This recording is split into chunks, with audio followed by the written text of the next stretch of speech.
There was a video at the beginning of the pandemic here in my home. It brings memories of those difficult days. Yeah, how is it that every performance you remember the circumstances that surrounded every performance? No, you remember how you felt. You have so many memories that come from the stage. Because I can even feel the smell, and I know at what time I did them. And so interesting, no? How we have those memories of so vivid, no? Well, Agustin Barrios, as you know, was born in Paraguay in 1885. I reflected a few years ago when giving a conference on Barrios that I printed just in case I wanted to mention some of these to you today.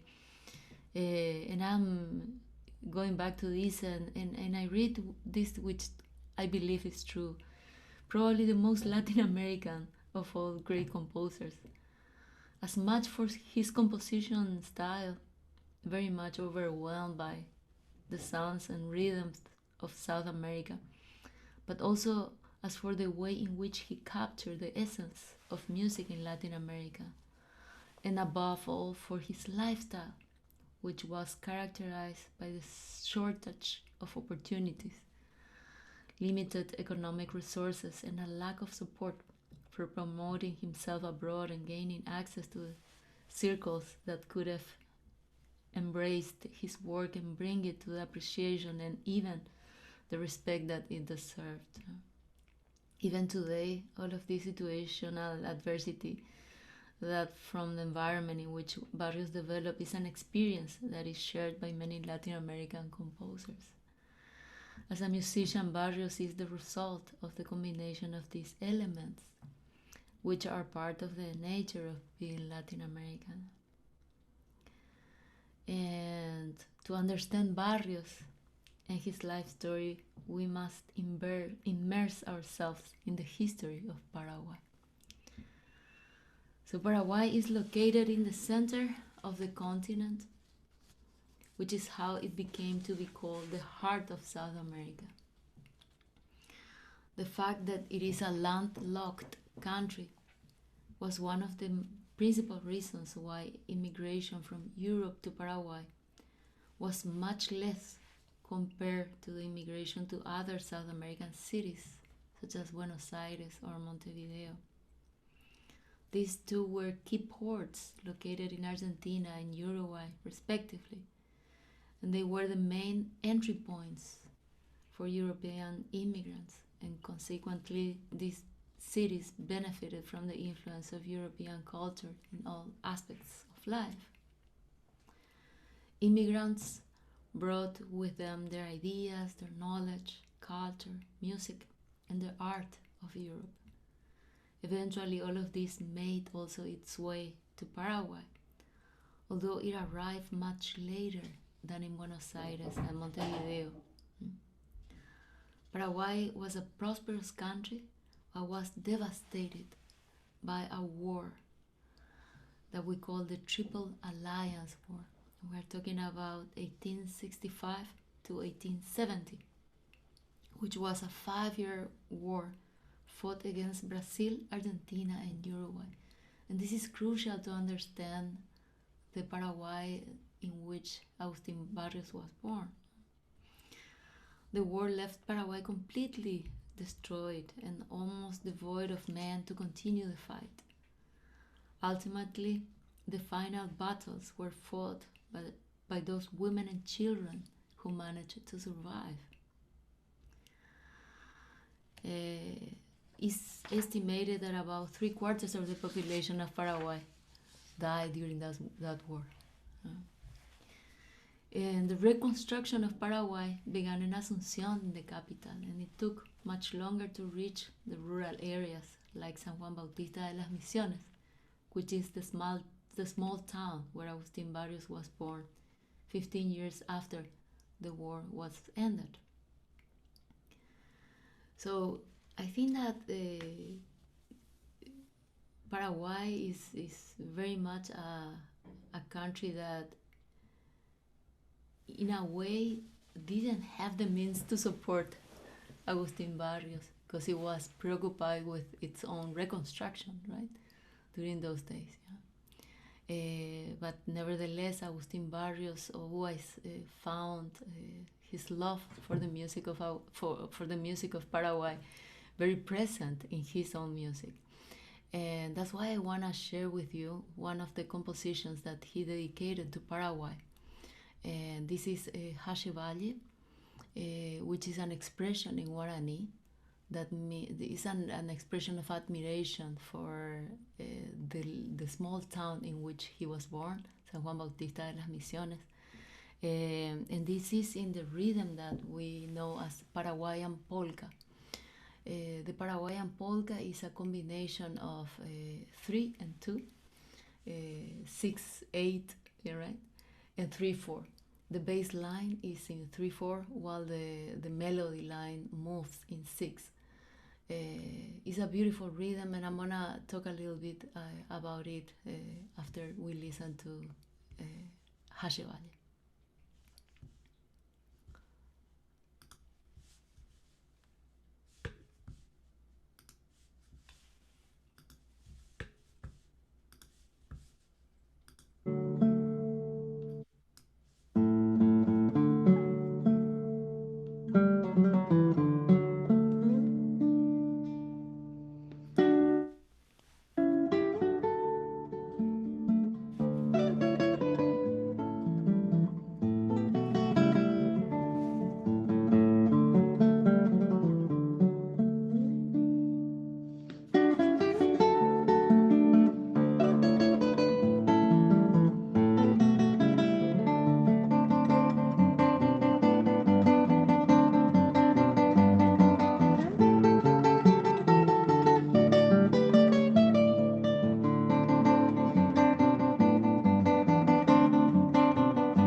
So that's Hashe Valle by Agustin Barrios.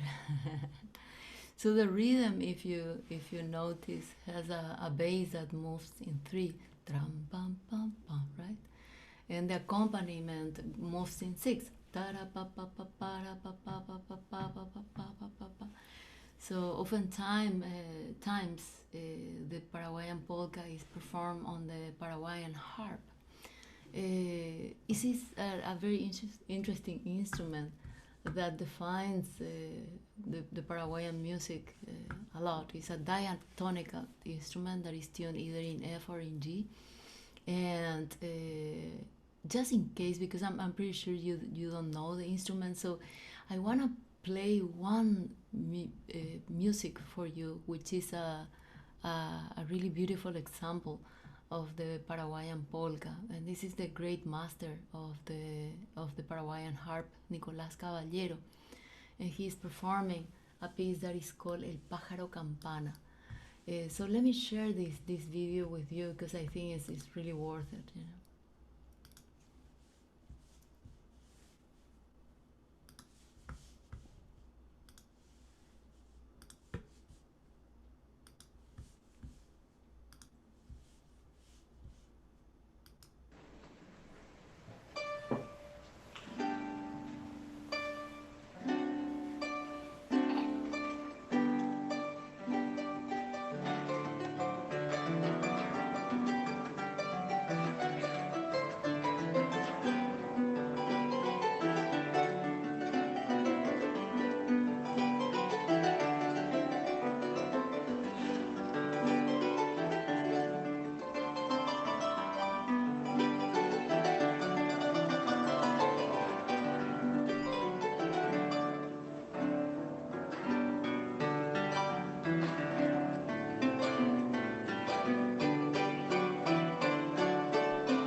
So he's Nicolás Caballero, the great master of the Paraguayan harp.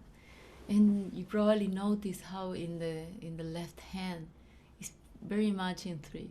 Tram pam pam pram pam pam pam, right? And very much the melody always moving in six, you know. And that is essential when you are playing the Paraguayan dance or pieces like Hashe Valle, you know, to have that sense of dance and the sense of rhythm very clear in your head. So I'm gonna leave you later a playlist of Paraguayan music for you to listen a little bit more to that. I'm gonna share that with Veda so she can share it with you so you can listen more of Paraguayan music. Yeah. And the harp is an instrument that really speaks tons about Paraguayan music, you know. I don't know if you guys have any questions so far. I'd be more than happy to answer them, you know.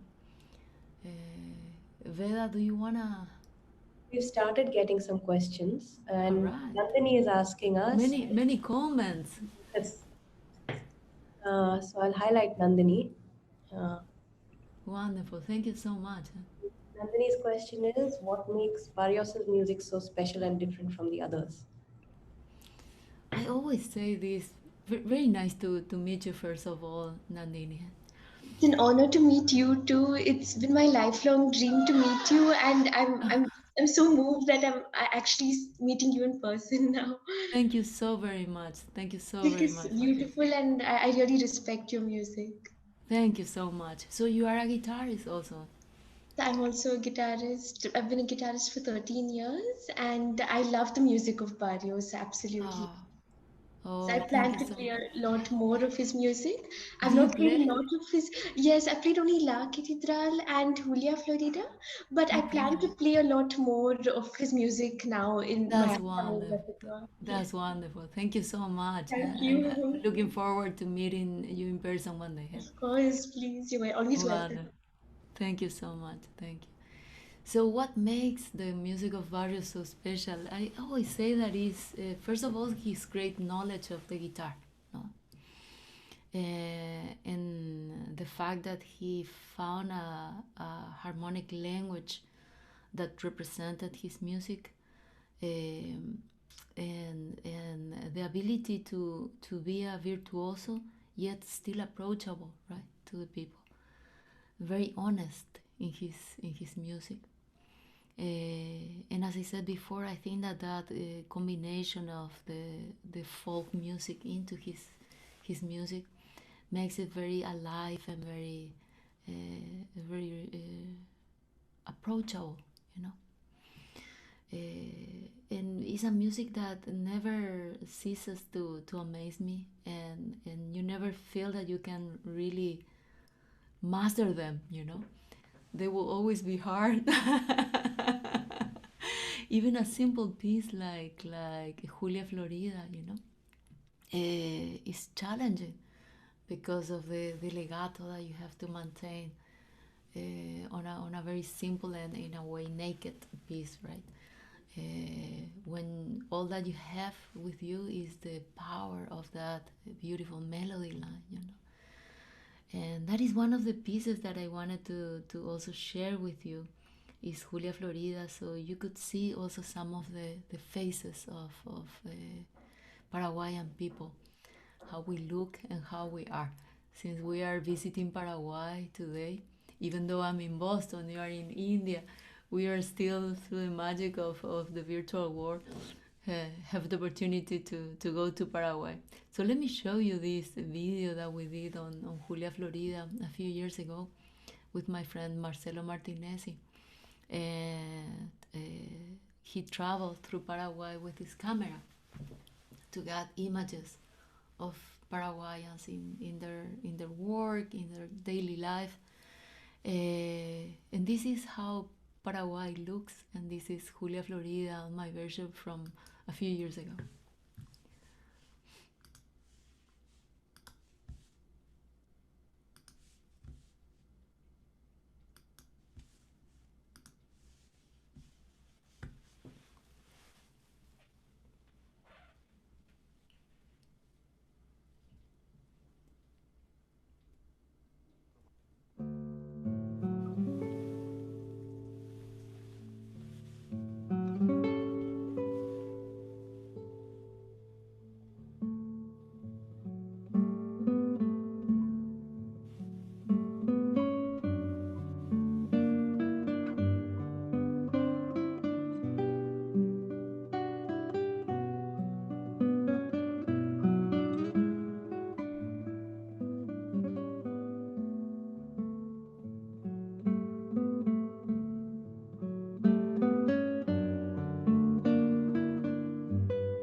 Julia, Florida.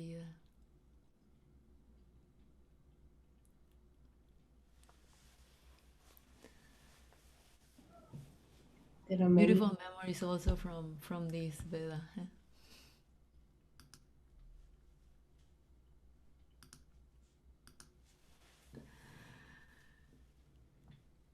Do you have any questions, or I'm reading all the comments. Thank you. Nirav, here's Yes, a ma'am. question. Good day, ma'am. My name is Nirav. So, ma'am, you were talking about how life was during the wars in Paraguay. I want to ask, so how did Barrios still play the guitar given the circumstances, and how did he still rise to have a very good legacy during those hard times? Hello, Nirav. Very nice to meet you. Huh? And thank you Nice to for meet you too. your question. Um, you know that the father of Agustin Barrios was a vice consulate of Argentina in Paraguay, and his mother Martina was a school teacher.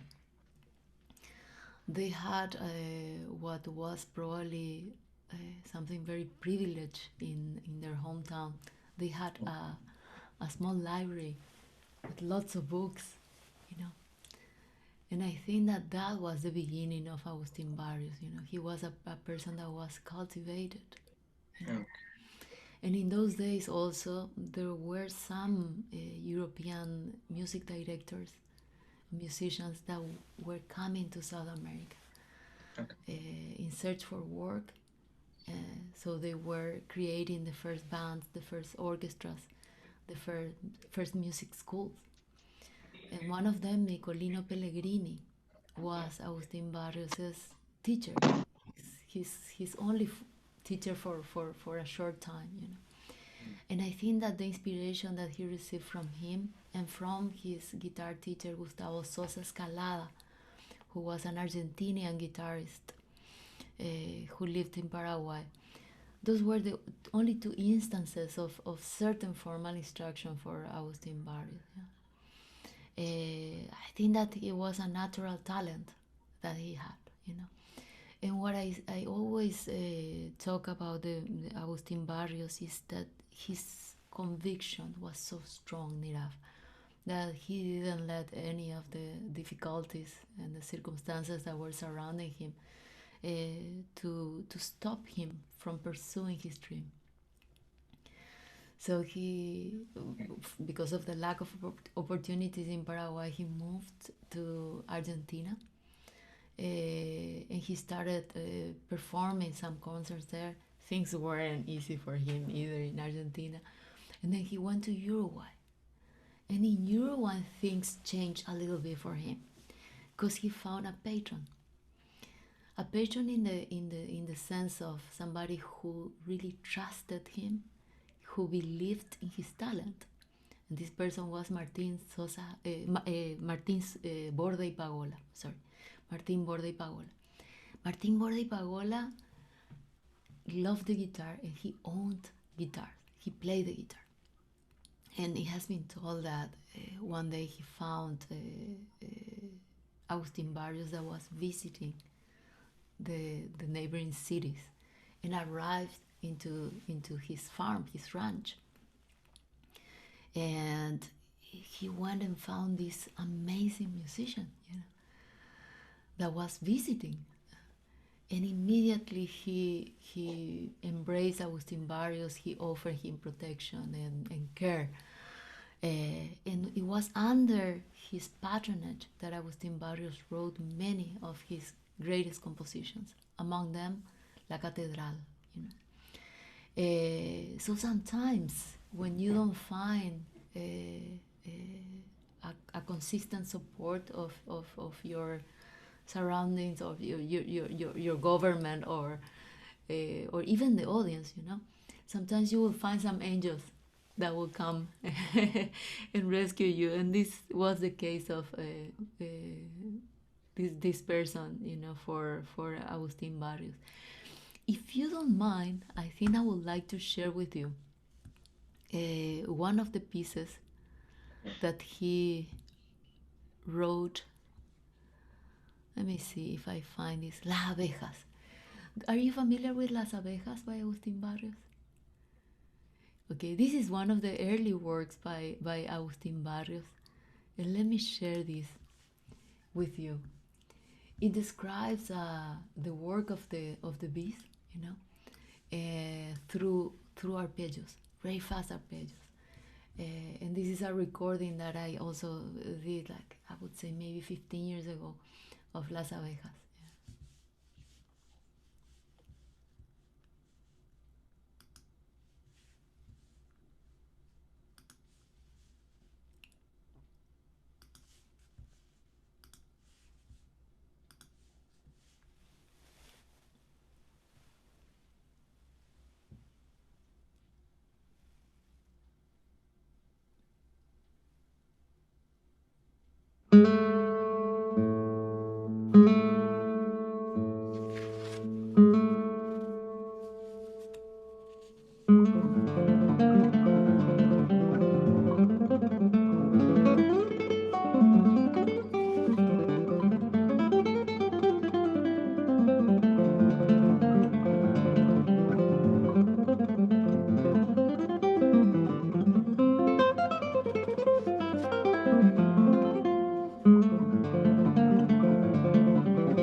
Thank you. Veda. There's one question I had. Yes.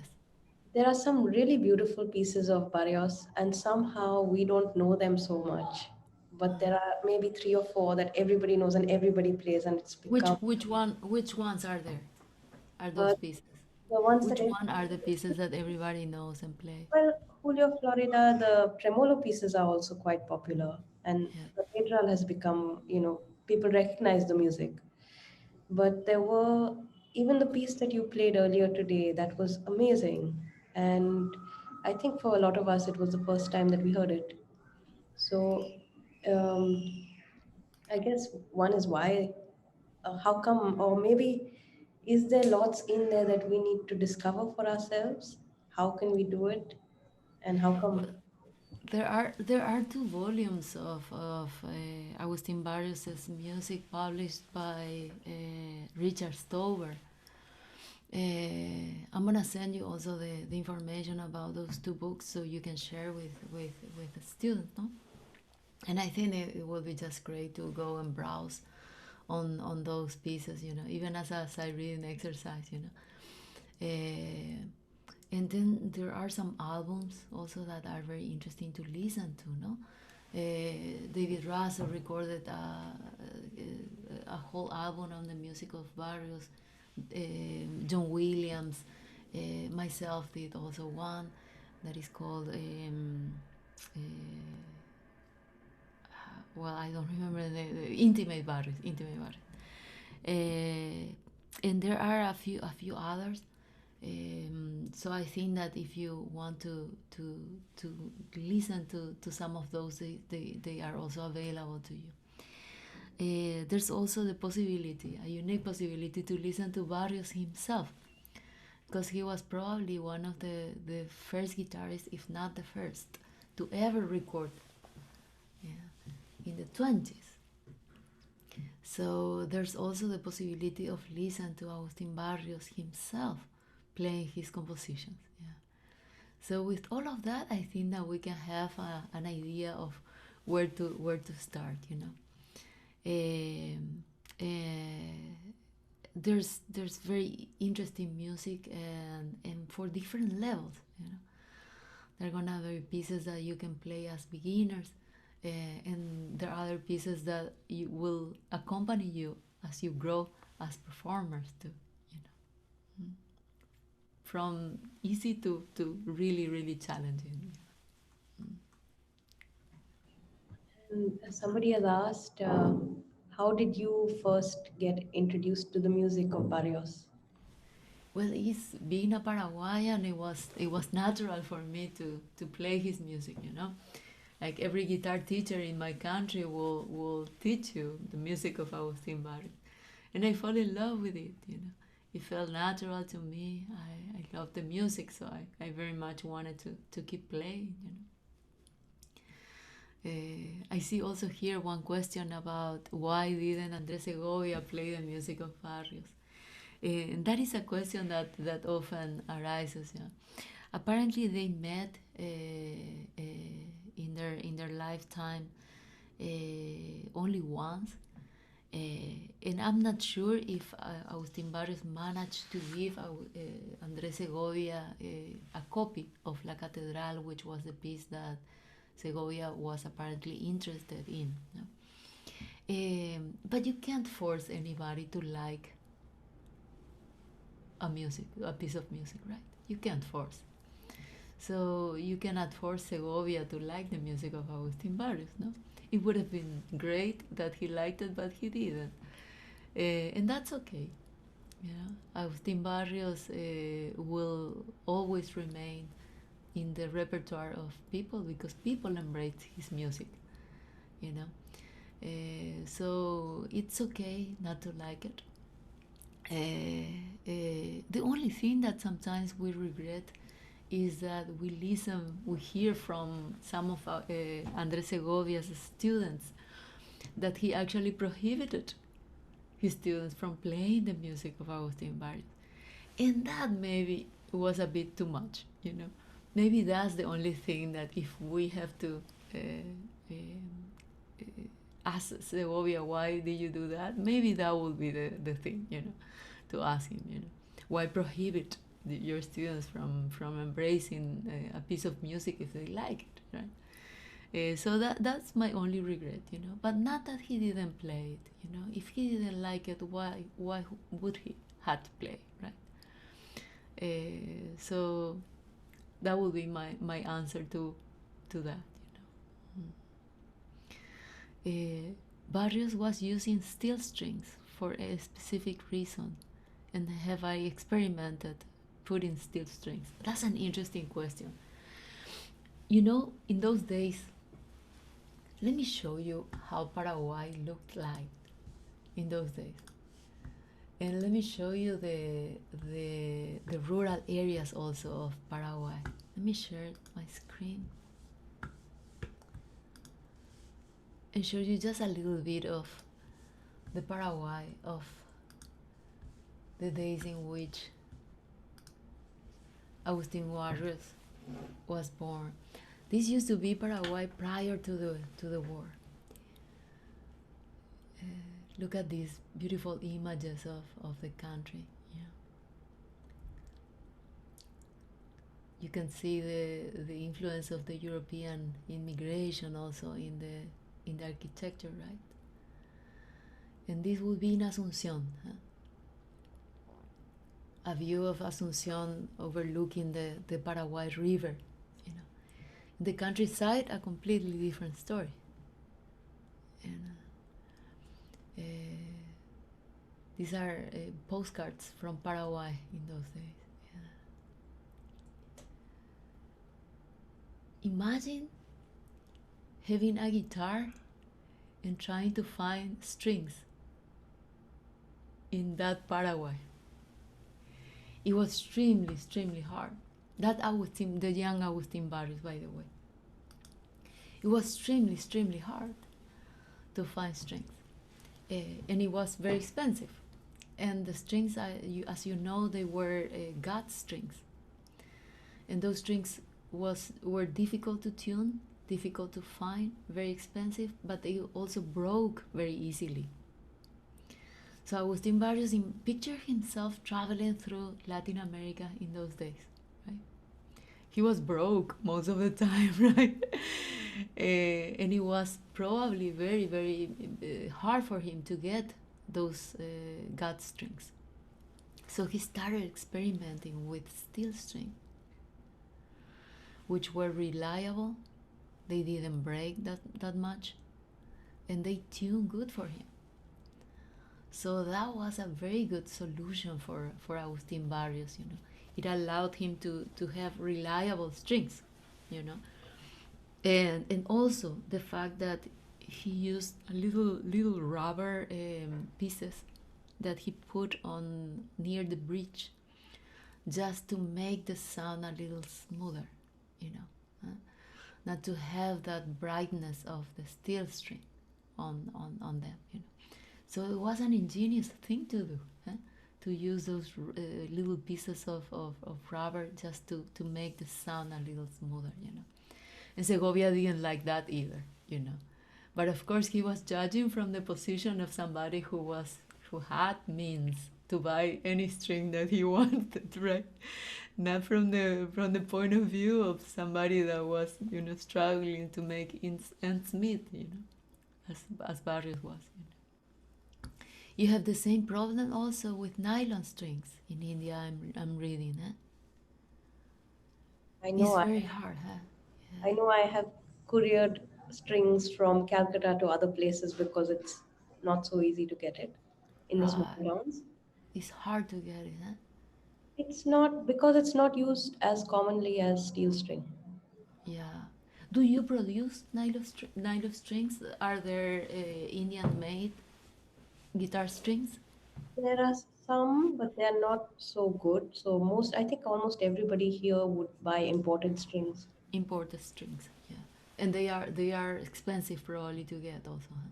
Yes, they cost more than they cost outside India because we have import duty, 30%, so Sure. and shipping cost, and Of course. Yeah. so I think I believe that people in India who want to study classical guitar need to be determined. Yeah. Yeah.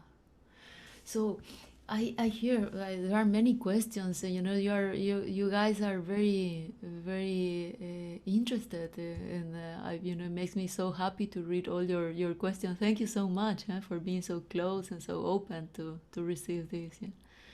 So characteristics of Paraguayan music. Um, this will be the strumming. Do you have guitars there with you? Yes, because you may want to try this, which is the strumming of the Paraguayan polka, the typical rhythm of Paraguay's music. Let me get my guitar. Just 1 second.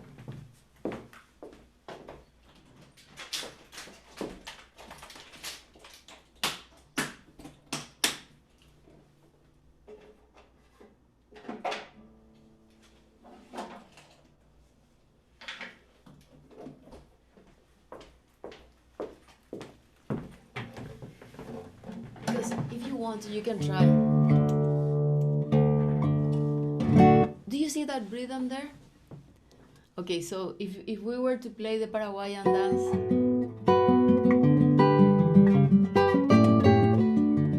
the rhythm is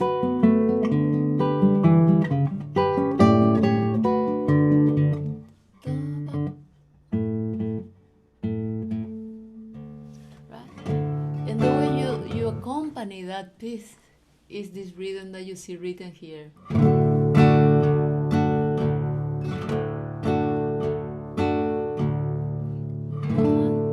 Up, down, up, down.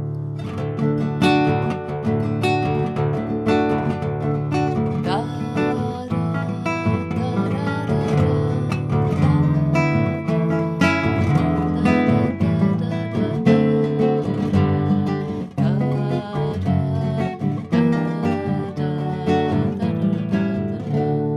da, so you just need to practice a little bit this rhythm. So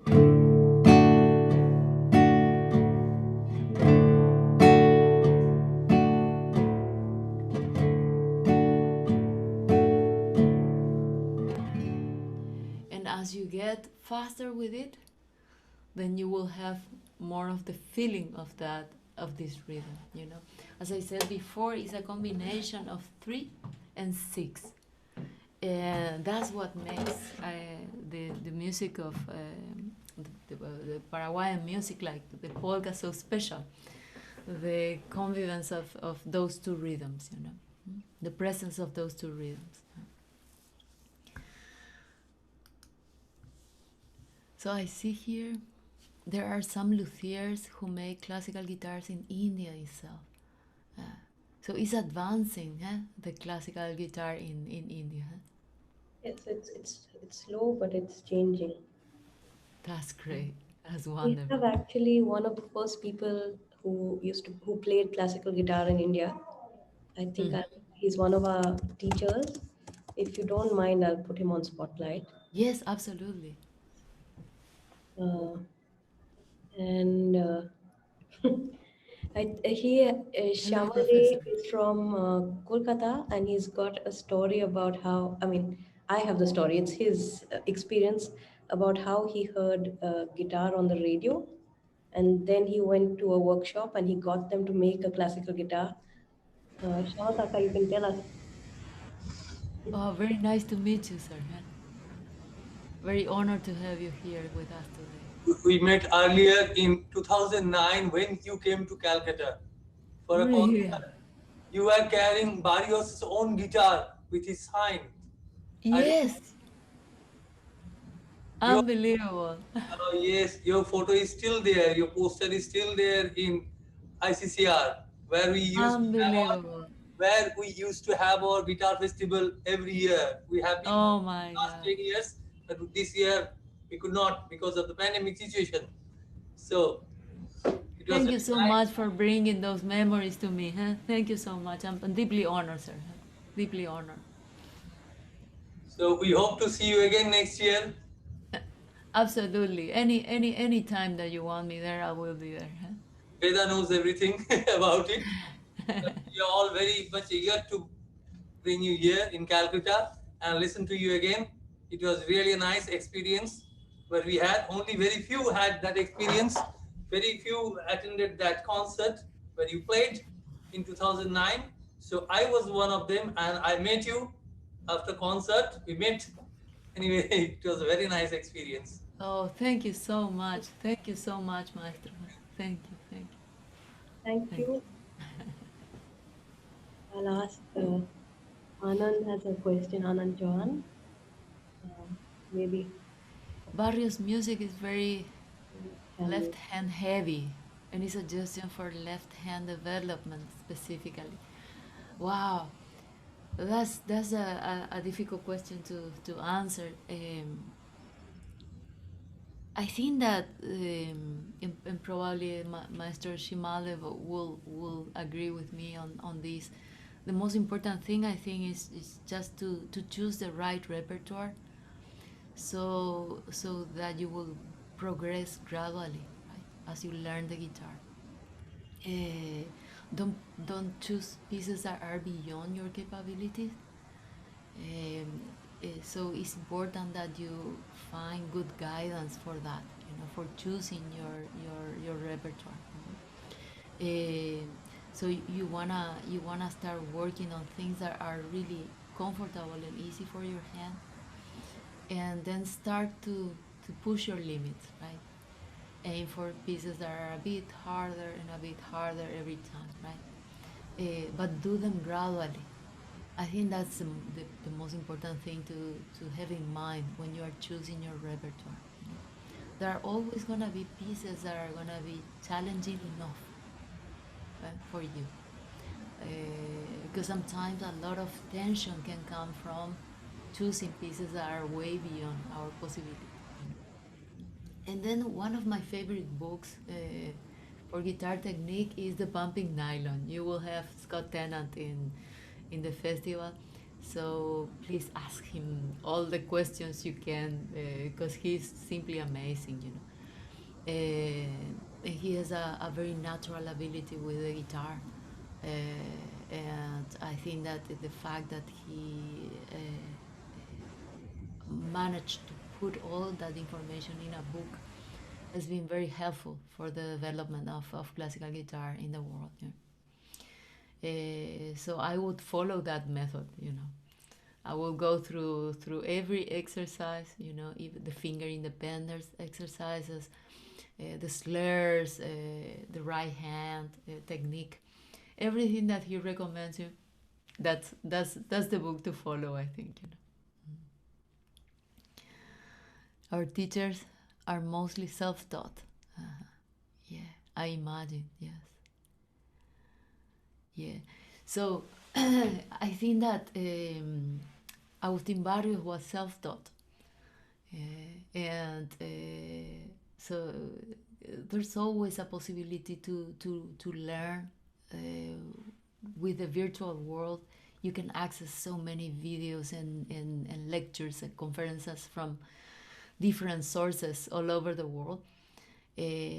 So I truly believe that there's a possibility now to reach any piece of information that you find yourself interested in. Everything is within reach.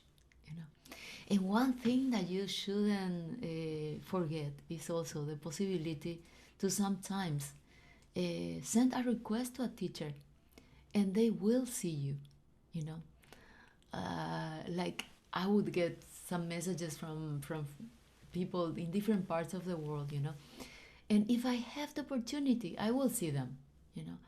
So search for a teacher that you are interested in. Send them an email. They are most of the time available for you. So take advantage of the festival, number one. And when the festival is over, also you can look for those opportunities. Okay. What, according to you, is the most important skill technique to play La Catedral, and what's the emotion which needs to be portrayed? Oh my God, La Catedral is such a piece that is challenging because it will ask you for different resources. First of all, in the opening, the prelude, you have to have a very clear understanding of how the harmony moves, so that your music can move with it. So be sensitive on how those arpeggios move, how every chord progression moves, to bring interest to your performance of the prelude. Then on the second movement, in the andante, I think it's that sensation of the bells sounding that is very, very important. When you have strong bells, then apparently La Catedral is very much alive, Then in the andante, in the allegro, what I try to think of is that image of the people in the squares that are normally in front of the cathedrals in Latin American colonial cities. Normally there will be a plaza in front of those cathedrals, with a lot of people chattering and having fun. And so the image of him leaving that cathedral, the mystic ambience of the cathedral, and going into that square, that will be the image that I will have in the third movement of La Catedral, you know.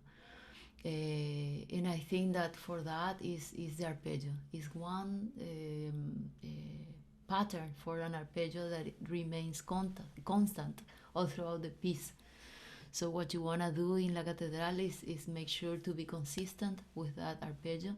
Practice it slow until you master it, right? And only then try to build it up, you know, to build your speed. Don't go too fast too soon, because you want that arpeggio to be really consistent and even, so you can build on that, you know. You showed that many pieces by Barrios and all were different. One had brilliant tremolo, one had beautiful tempo, the other had a nice bass and melody. My question is, does Barrios specialize in any technique separately? I think that's the trait of a brilliant composer, you know, that they will explore all these different techniques, you know. And as I mentioned at the beginning of this meeting with you, the ability that Agustin Barrios had to bring the popular world into his music is something that is very unique. And I want to share with you a collaboration that I did with an Argentinian bandoneon player. You are probably familiar with the bandoneon because of the tango, no? And so in this prelude, the prelude in C minor by Agustin Barrios, the arranger, his name is Pinchi Cardoso Campo. Imagine a meeting in between Agustin Barrios and Astor Piazzolla. Are you familiar with Piazzolla, the tango composer? And Piazzolla used to play the bandoneon. And so he wrote this idea of this meeting between Piazzolla in the lines of the bandoneon with Barrios in the prelude in C minor. So let me share this video with you.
Thank you. Thank you. So this music allows you for many things, for many adventures, you know. So I ask you to please look at it. I'm gonna share with Veda the links to some of these recordings so that you listen a little bit more. And I would love for you also to listen to some Paraguayan music. And we'll share that with Veda, so Veda can share with you, you know, some of the we put together a little playlist with music of Paraguay, so that you get more familiar with the sound of it, you know. Can you please tell us more about Un Sueño en la Floresta? What inspired him to write it, and some interpretation tips, especially in the parts in the middle in contrast to the tremolo? Yeah, well, Un Sueño en la Floresta. I read, I don't know this information myself, but I read that it was written about in 1918, and I would say that is the images of Paraguay that inspire him. You know, the green of Paraguay, right? And the memories of Paraguay that inspire him. You know, I would say that the steel strings that he played probably helped him a lot on the slow section, right? Because to make the guitar sing there, when he goes, sorry,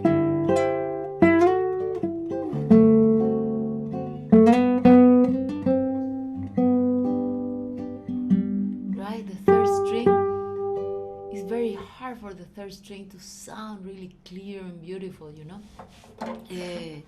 So I would say that the steel strings really help him deliver that, you know. We don't have that, so a lot of vibrato I think will help. And if you can accent the melody line on the third string, you know, and sing as you play it, you know. Tram, ba-dam, ba-dam, ba-dam. Accompany that with your singing, and that will also help you show that melody line more fluidly, I think, you know. Can I share my practice schedule? My practice schedule is, you know, it's different when you are young and you are at home and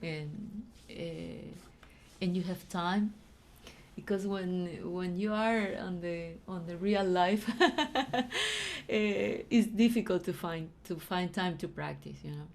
So I would say that a very how do you say, to organize your schedule, I think that you have to have your time for work, you have to have your time to rest, your time to enjoy life, you know, and to try to get a very balanced organization of your time, you know. You need time to work, but you also need time to rest and to be happy, you know. And most of us, some of us have a lot of fulfillment in our jobs, so we are really privileged to do that, you know. So the fact that we are musicians and we love making music, so that give us a big advantage, right? Because then the time that we invest in working and to better ourselves is a time of enjoyment also, you know. With regards to practicing, I would say that we need a little bit of time for technique, you know. Pick up your pumping nylon and just work on your slurs, your arpeggios, your scales, you know. That's important. I think that we need a little bit of time for our sight reading, you know. So if you can put like at least 15 minutes a day just to sight read new pieces, I'm thinking that of a schedule of maybe 2 hours a day, right? So a little bit of time for sight reading. There's a book by Oliver Hunt on sight reading, which is excellent. There are some books of the Berkeley Music School for sight reading on imposition sight reading, which is very good too, by Bill Levitt. So I would recommend you those books. And then I think that it's important that you have little time to work on the pieces that you are practicing, right, to make them better. But remember that sometimes the piece is 3 minutes long, but you only have trouble in 15 seconds of the piece, right? So don't play over and over again the whole piece. Just work first on those 15 seconds in which you had problems, right? Try to make them better. Try to think, why is it that this is not working? What am I missing, right? So try to solve those problems first, and then play the whole piece. So that will be a balanced practicing time. Invest also time in analyzing the music you are playing. If you are playing a choro, then try to listen to some choros from Brazil. If you are playing a Paraguayan polka, like the Paraguayan dance, then try to listen to masters of the Paraguayan harp. Try to get your listening time also very active. That will be probably my recommendation for a good practicing schedule. There are many questions. So about the piece Casa Pa. Casa Pa is also a Paraguayan polka.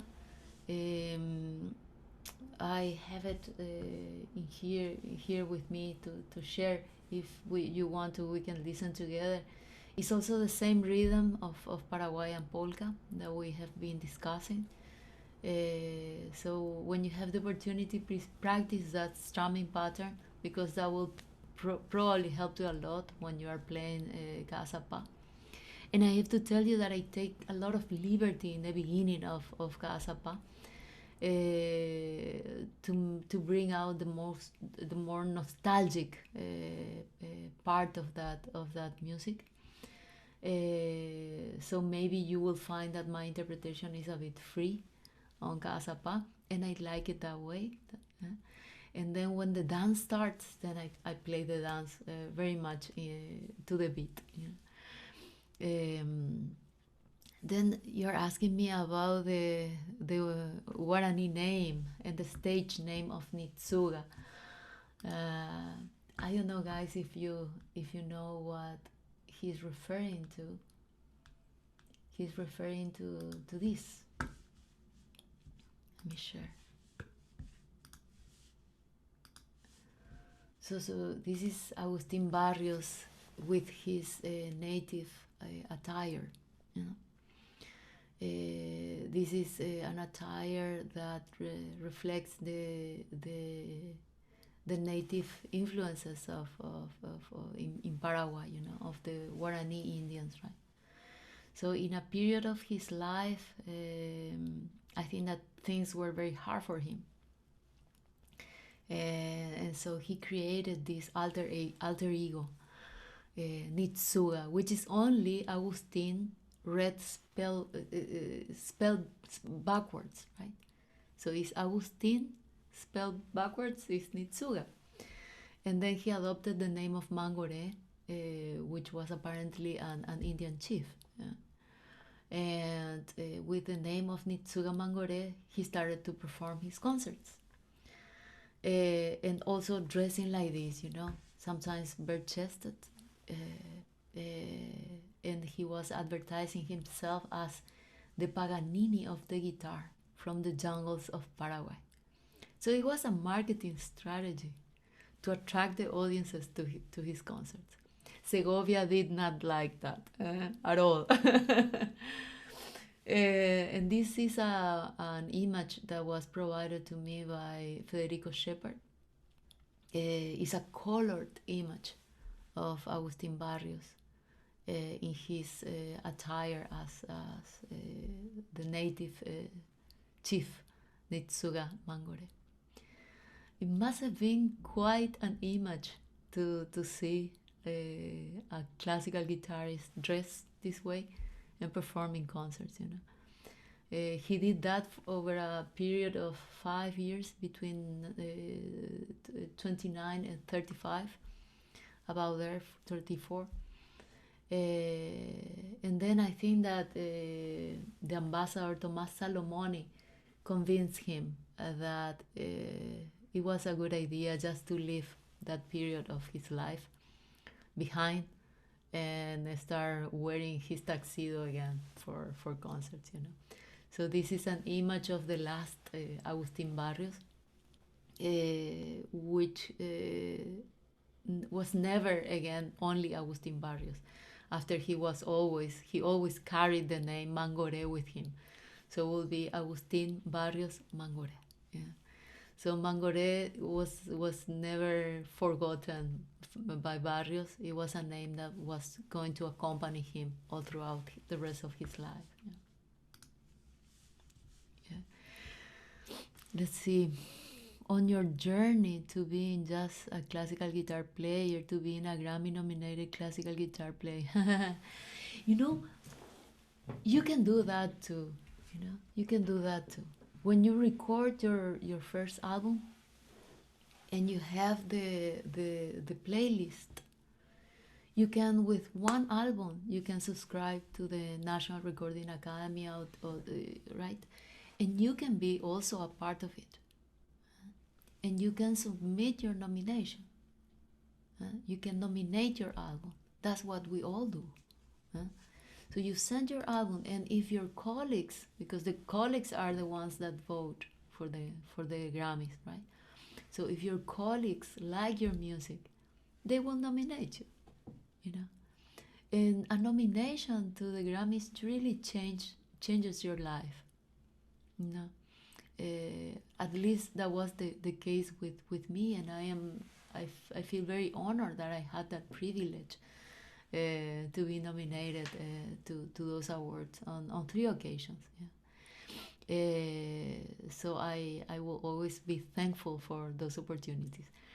And the first nomination came in collaboration with a musician whose music I love. His name is Paquito de Rivera. Are you familiar with him in India? Yes, a jazz master, Paquito de Rivera. So I went to visit him, and I told him that I wanted to play the music of Barrios with him. And that's also something that you can do, you know. You can always talk to people, you know, and tell them, can we collaborate? And oftentimes they will say yes, because these great masters, they are approachable, you know.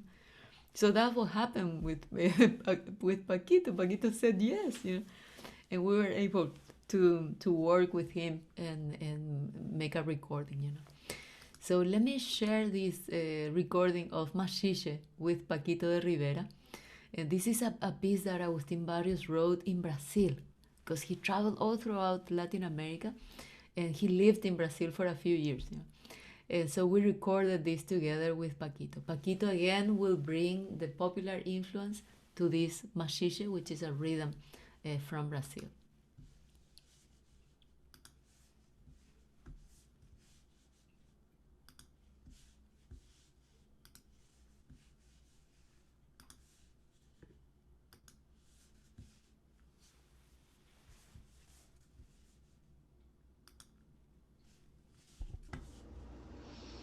My friend Paquito de Rivera accompanied me on a journey retracing the steps of Mangoré across the Americas, tras las huellas de Mangoré.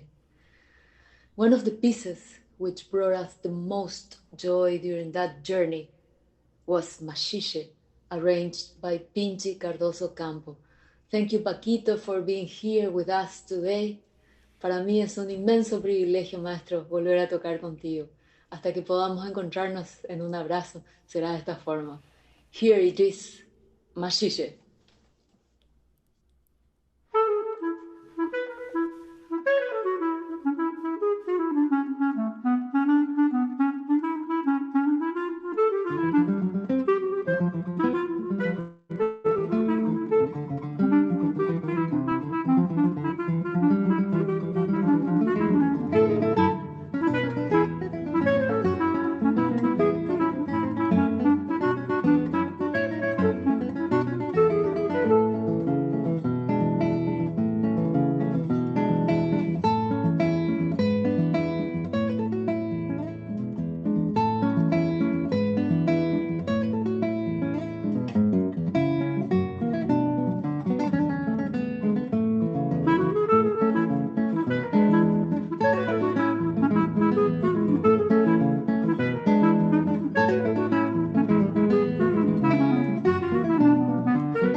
Gracias, Paquito.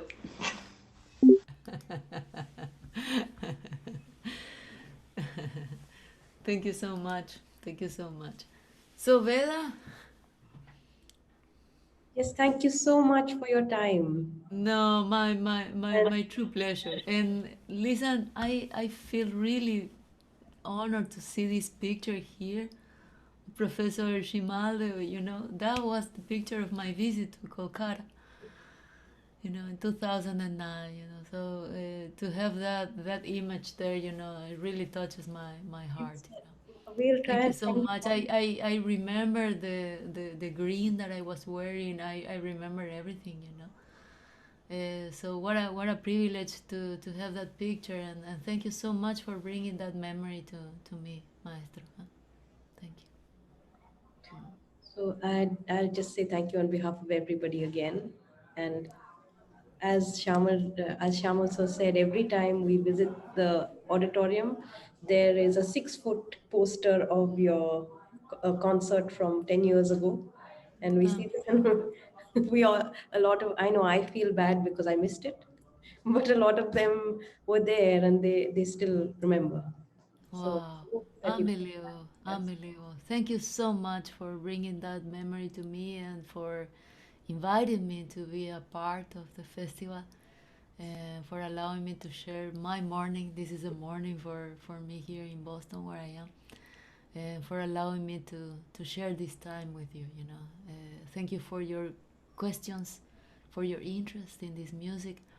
And I hope you also had a good time sharing this music with me.